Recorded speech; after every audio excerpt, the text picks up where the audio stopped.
Aantayin ng Malacanang ang magiging pormal na pahayag ng IATF hinggil sa posibilidad ng pagsasailalim sa Alert Level 0 sa National Capital Region. Ito ang inihayag ni PCOO Undersecretary at Deputy Presidential Spokesperson Chris Ablan kasunod ng naunang ipinalutang na ideya ng Department of Health kung saan pinag-aaralan na ng gobyerno ang posibilidad ng pagkakaroon ng nasabing bagong alert level.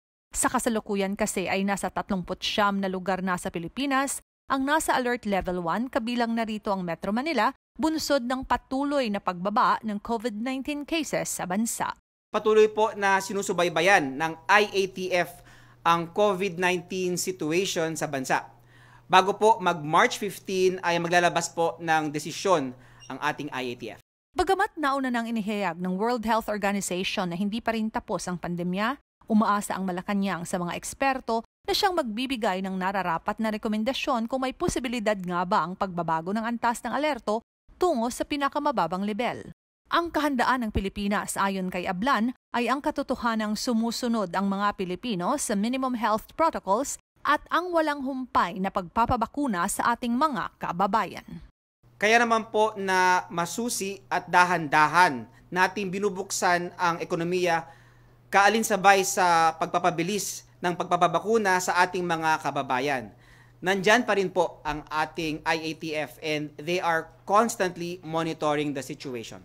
Nauna na ring iginiit ng DOH ng Alert Level 0 ay pag-uusapan ng Interagency Task Force for the Management of Emerging Infectious Diseases kasama ang ilang government advisors. May mga elemento umano kasi ang Alert Level 0 na dapat isaalang-alang katulad na lamang ng mga katanungan kung maaari nga bang magtanggal ng masks, huwag nang sumunod sa hand hygiene, supisyente ba ang mga ventilations, at iba pang maaaring maging laman ng usapin ukol sa restriksyon. Matatanda ang una nang inihayag ng World Health Organization na hindi pa tapos ang pandemya matapos na unang inilarawan ito noong Marso 11 taong 2020. Bago ito, Enero 30 ng kasalukuyang taon ay nagdeklara ang WHO ng Public Health Emergency of International Concern, ang pinakamataas na antas ng alarma sa regulasyon ng UN Health Agency nang makapagtala noong mahigit 100 na kaso ng virus sa labas ng China. Ngunit gumawa lang ng aksyon ang mga bansa nang gamitin na ng WHO ang salitang pandemya.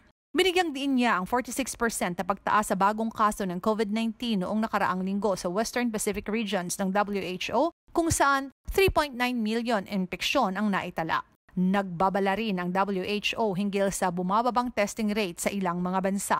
Samantala, bumaba ng 5% ang bilang ng mga bagong kaso ng COVID-19 sa buong mundo kumpara noong nakaraang linggo. Gayon din ang bilang ng mga nasawi na bumaba rin sa 8%. Dagdag pa ng WHO, talamak pa rin ang hindi pantay na access sa bakuna, tests at treatments na siya ring nagpapatagal sa pandemya. Jinky Baticados, IBC News.